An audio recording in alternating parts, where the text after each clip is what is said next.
Good morning class seventh. आज अपन पढ़ेंगे science.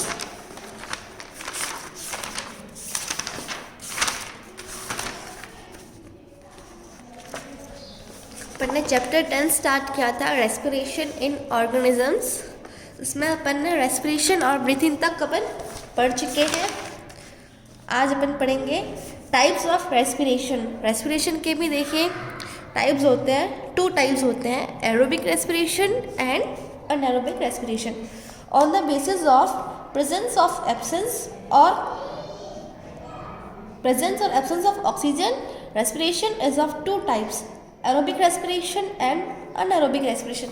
Respiration को अपन ने कैसे क्लासीफाई किया कि इसके अंदर ऑक्सीजन की प्रेजेंस है कि एब्सेंस है। ठीक है, प्रेजेंस होगी तो एरोबिक होगा, ऑक्सीजन की एब्सेंस होगी तो अनएरोबिक रेस्पिरेशन होगा। तो ऑक्सीजन की प्रेजेंस और एब्सेंस के बेसिस पे रेस्पिरेशन को क्लासीफाई किया गया है। 2 टाइप्स के रेस्पिरेशन है, aerobic respiration and anaerobic respiration. Aerobic respiration occurs in the presence of oxygen. ये किसकी प्रेजेंस में होता है? ऑक्सीजन की प्रेजेंस में।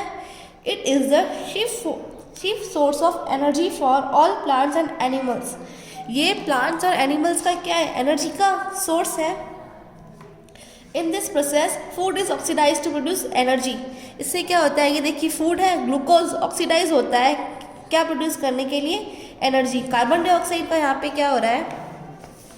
कार्बन डाइऑक्साइड, CO2 और वाटर प्लस एनर्जी, हमें ये 3 प्रोडक्ट्स मिल रहे हैं। ठीक है, एनर्जी तो हमें चाहिए, हमारी रिक्वायरमेंट है एनर्जी की, लेकिन कार्बन डाइऑक्साइड और वाटर है, ये क्या है? वेस्ट प्रोडक्ट है। अब अपन पढ़ेंगे anaerobic respiration. It take place in the absence of oxygen. तो ये ऑक्सीजन की एब्सेंस में होता है ये respiration. It is not such an efficient process and not much energy is released. इस प्रोसेस में एनर्जी भी ज़्यादा क्या रिलीज नहीं होती है, but the process is used by. लेकिन देखिए ह्यूमन बींग्स कौन सा रेस्पिरेशन करते हैं? एरोबिक। इस प्रोसेस में क्या ज़्यादा एनर्जी भी नहीं मिलती है, लेकिन कुछ बैक्टीरियाज है, यीस्ट, कुछ ऑर्गेनिजम्स है जैसे बैक्टीरिया, यीस्ट, वो ये वाला रेस्पिरेशन करते हैं। Food is not completely oxidised. इस प्रोसेस में क्या होता है? फूड जो है पूरी तरीके से ऑक्सीडाइज नहीं हो रहा है। इसमें भी देखिए दोनों इक्वेशंस दे रखी है। इसमें देखिए carbon dioxide plus water plus energy, इसमें क्या बन रहा है? एल्कोहल बन रहा है। तो ये एक टेबल दे रखी है एरोबिक रेस्पिरेशन और anaerobic respiration. Aerobic respiration it occurs in the presence of oxygen. Anaerobic respiration it occurs in the absence of oxygen. Second, glucose is completely oxidised. इसमें क्या हो रहा है? Glucose incompletely oxidised. Sufficient amount of energy is released. जितनी हमें energy चाहिए उतनी हमें मिल जाती है, लेकिन इसमें क्या होता है? अनएरोबिक रेस्पिरेशन में small amount of energy is released. थोड़ी सी ही एनर्जी मिलती है। No alcohol is form. कोई अल्कोहल नहीं बनता है, लेकिन इसमें अल्कोहल बनता है। कौन सा alcohol? Ethanol. Respiration and combustion. Respiration is compared with combustion. देखिए रेस्पिरेशन को किस किस से कंपेयर किया गया है? Combustion, burning of coal, wood, petrol etcetera. During both the process energy is release. देखिए कंबशन क्या होता है? कोई भी सब्सटेंस होता है, जब आप उसको बर्न करते हो ऑक्सीजन की प्रेजेंस में, तो उससे कंबशन कहा जाता है। देखिए कंबशन दोनों प्रोसेस का है, रेस्पिरेशन को, कंबशन को, दोनों में क्या है? एनर्जी रिलीज होती है, और दोनों में एंड प्रोडक्ट क्या है? उसमें भी कार्बन डाइऑक्साइड बनती है, इस प्रोसेस में भी, और रेस्पिरेशन में भी कार्बन डाइऑक्साइड बनती है। इसलिए इन दोनों का क्या किया है? कंपेरिजन किया गया है। लेकिन फिर भी देखिए इन प्रोसेसेस में सिमिलरिटी क्या है? देखिए इसमें सिमिलरिटी ये है कि इसको भी ऑक्सीजन की रिक्वायरमेंट होती है, ठीक है, रिक्वायर्स, और प्रोडक्ट क्या बनता है? Carbon dioxide. तो दोनों प्रोसेसेस क्या है? एक जैसे, लेकिन फिर भी क्या है? इनमें बहुत सारे डिफरेंसेस है। तो ये टेबल दे रखी है रेस्पिरेशन और कंबशन के बीच के differences. Respiration is a slow process which occurs in a series of steps. Respiration क्या एक स्लो प्रोसेस है, ये स्टेप्स में होता है, स्टेप वाइज। लेकिन कंबशन क्या है, फास्ट प्रोसेस, ये सिंगल स्टेप में ही कंप्लीट हो जाता है। It occurs at body temperature 37 degree Celsius. ये रेस्पिरेशन किस टेम्परेचर पे होता है, 37 डिग्री सेल्सियस। इसे बॉडी टेम्परेचर कहा जाता है। कंबशन के लिए क्या है, हाई टेम्परेचर होना बहुत ज़रूरी है। Energy is obtain in the form of chemical molecule. हमें एनर्जी किस फॉर्म में मिलती है, केमिकल मॉलिक्यूल, एटीपी की फॉर्म में मिलती है, एडिनोसाइन ट्राइफॉस्फेट। लेकिन इसमें हमें एनर्जी किसकी फॉर्म में मिलेगी, हीट और light energy. It is carried out by enzymes. कुछ एंजाइम्स इस प्रोसेस को करती है, लेकिन इधर क्या है, कोई एंजाइम्स की रिक्वायरमेंट नहीं होती है, ये हीट के थ्रू होता है। तो ये रेस्पिरेशन और कंबशन के बीच के डिफरेंसेस थे। Human respiratory system. अब अपन ह्यूमन रेस्पिरेटरी सिस्टम के बारे में पढ़ेंगे। The human respiratory system consist of organs responsible for taking in oxygen for respiration and releasing carbon dioxide, water vapor, which are the waste products formed during respiration. The nostrils, passage in the nose, trachea, windpipe, bronchi and lungs are the main organs of the respiratory system. तो human respiratory system में क्या होता है, देखिए human respiratory system में अलग अलग functions को परफॉर्म करने के लिए अलग अलग ऑर्गन्स होते हैं। जैसे इनहेल कार्बन डाइऑक्साइड, आपने ऑक्सीजन ली तो ऑक्सीजन को लेने के लिए भी अलग से ऑर्गन है, और जो ऑक्सीजन कार्बन डाइऑक्साइड को रिलीज कर रहे हैं वो भी क्या है,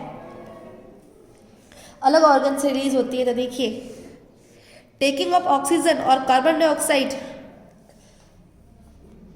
इसमें देखिए आप क्या करते हो, नॉस्ट्रिल, जो नोज होता है इसके थ्रू क्या आप ऑक्सीजन ले रहे हो, फिर इस पैसेज से नीचे विंड पाइप के थ्रू ये नीचे जाती है, विंड पाइप कहे या फिर ट्रकिया कहे, फिर विंड पाइप से लंग में जाती है। देखिए तो ब्रोंकाई और लंग्स क्या है, रेस्पिरेटरी सिस्टम के मेन ऑर्गन्स है। ब्रीथिंग इन, आपने ऑक्सीजन को लिया, उसे क्या कहते हैं, inhalation. The taking of rich air in oxygen into our body is called inhalation. Oxygen को इनहेल करना उसे कहते हैं इनहेलेशन। तो देखिए इनहेलेशन इस प्रोसेस को कहते हैं, लेकिन आपको पता होगा कि अपने नोज के अंदर क्या होता है, कुछ हेयर्स प्रेजेंट होते हैं। तो देखिए अपन क्या कर रहे हैं, एयर को अंदर ले रहे हैं। तो एयर क्या है, जो अपने एनवायरनमेंट में एयर प्रेजेंट है वो इम्प्योर है। तो अपने जो नोज में क्या होते हैं, कुछ हेयर्स होते हैं और एक म्यूकस होता है। तो ये क्या करते हैं, जो डस्ट पार्टिकल्स होते हैं एयर के वो अंदर आने नहीं देते, ताकि क्या जर्म्स है वो अपने नोज के अंदर ना आ सके। इसलिए एक म्यूकस होता है और कुछ हेयर्स प्रेजेंट होते हैं नोज के अंदर, जिससे कि एयर फिल्टर हो जाए और जो जर्म्स लेके आ रहे हैं, जो एयर में जो जर्म्स है वो हमारी नोज तक ना पहुँचे।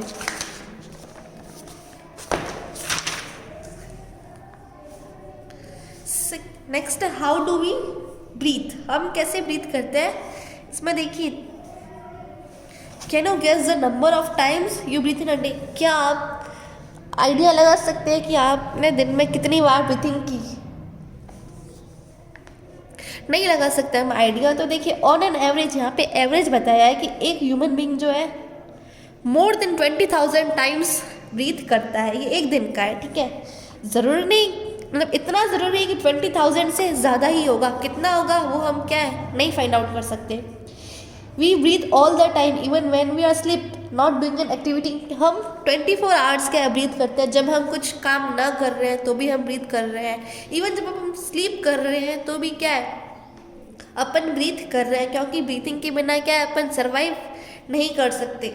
While exercising our body needs more oxygen. जब अपन कोई भी ऑक्सीजन एक्सरसाइज कर रहे हैं तो जो है अपनी बॉडी को ऑक्सीजन ज़्यादा चाहिए। तभी तो जब अपन कभी रनिंग करते हैं, तेज कहीं जा रहे होते हैं तो अपन को जल्दी जाना है, अपन सोचते हैं कि अपन रनिंग करके चले जाते हैं। तो जब अपन तेज भागते हैं तो आपने देखा होगा क्या अपनी सांस अपन अच्छे से ब्रीथ नहीं कर पाते हैं। तो इस टाइम क्या होता है, अपनी बॉडी को ऑक्सीजन ज़्यादा चाहिए, इसलिए अपनी ब्रीथिंग रेट क्या हो जाती है, बढ़ जाती है।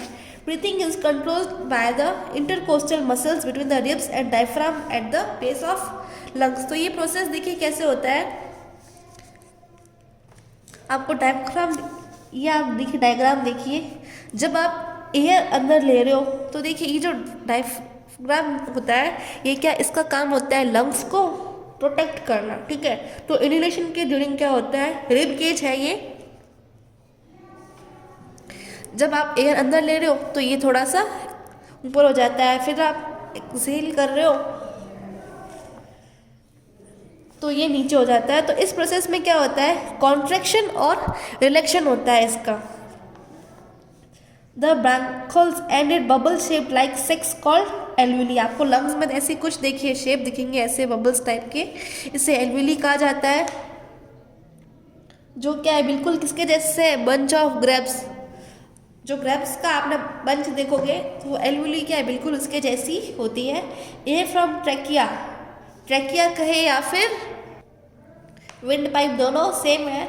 तो जो विंड पाइप से जो एयर आती है वो कहाँ जाती है, देखिए एयर नोज से जाएगी, ट्रैकिया कहेगी विंड पाइप से ब्रोंकाई, ब्रोंकाई से ब्रोंकल्स, ब्रोंकल्स से एल्विली तक पहुँचती है। Each alveolus is surrounded by network of capillaries and the alveoli are very thin and gases can pass through easily. तो देखिए हर एल्वुलस क्या है, बहुत सारे जैसे कैपिलरीज का क्या है, नेटवर्क है, ऐसे बहुत सारी कैपिलरीज यहाँ से पास हो रही है।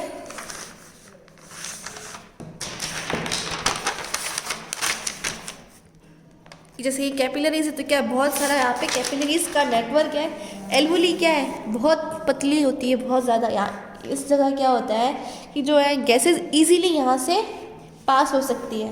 The capillaries absorb oxygen from the air in the alveoli and release carbon dioxide into the एल्वुली।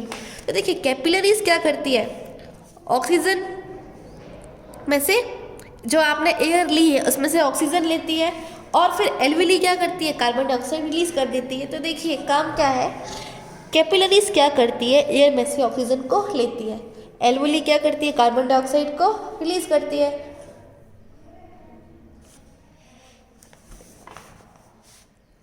Inhalation, during the process of breathing इन, जब आप सांस अंदर ले रहे हो, ऑक्सीजन को ले रहे हो, the diaphragm muscles contract and become flat. ये जो डायफ्राम मसल्स है ये कॉन्ट्रैक्ट हो जाती है और बिल्कुल क्या है, फ्लैट हो जाते हैं। At the same time intercostal muscles contract to pull the ribs upward. तो अभी मैंने कहा जब आप ब्रीथ इन कर रहे हो, ऑक्सीजन ले रहे हो, तो क्या ये डायफ्राम ऊपर उठ जाता है। This increases the volume of the lung, increases as the air pressure in the lung decreases, air move into the lungs through the air passage। से देखिए एयर जो है हमेशा हाई प्रेशर से लो प्रेशर तक जाती है। तो जब आप ब्रीथ इन कर रहे हो तो लंग्स में क्या है, प्रेशर कम डिक्रीज हो जाता है। तो एयर आप बाहर से ले रहे हो, हाई प्रेशर से आ रही है, इसलिए वो हाई प्रेशर से लो प्रेशर तक जाती है, इसीलिए एयर जो है लंग्स तक जा रही है। क्योंकि जब आपने ब्रीथ इन किया तो डायफ्राम जो है, डायफ्राम ये ऊपर उठेगा तो यहाँ पे लंग्स में क्या है, एयर प्रेशर कम हो जाएगा, तो इसीलिए एयर जो है हाई प्रेशर से लो प्रेशर तक आती है। एक्सहेलेशन में क्या होता है, during the process of breathing the diaphragm muscles and the intercostal muscles relax. तो इस टाइम क्या होता है, ये देखिए दोनों मसल्स क्या है, रिलैक्स कर रही है। The diaphragm come in its dome shape, diaphragm जो है अपनी डोम शेप में आ जाता है, ये दिख रहा है आपको। The chest cavity become smaller and the lungs return to the original volume. तो देखिए इस टाइम क्या होता है, लंग्स अपनी ओरिजिनल फॉर्म में आ जाता है। तो आज अपन ने पढ़ा ह्यूमन रेस्पिरेटरी सिस्टम के बारे में पढ़ा और रेस्पिरेशन के टाइप्स देखे, एरोबिक और अनएरोबिक। फिर अपन ने देखा था कि रेस्पिरेशन और कंबशन के बीच में क्या क्या डिफरेंसेस है। तो आज अपन इतना ही पढ़ेंगे, अगले लेक्चर में अपन एनिमल्स का रेस्पिरेटरी सिस्टम देखेंगे।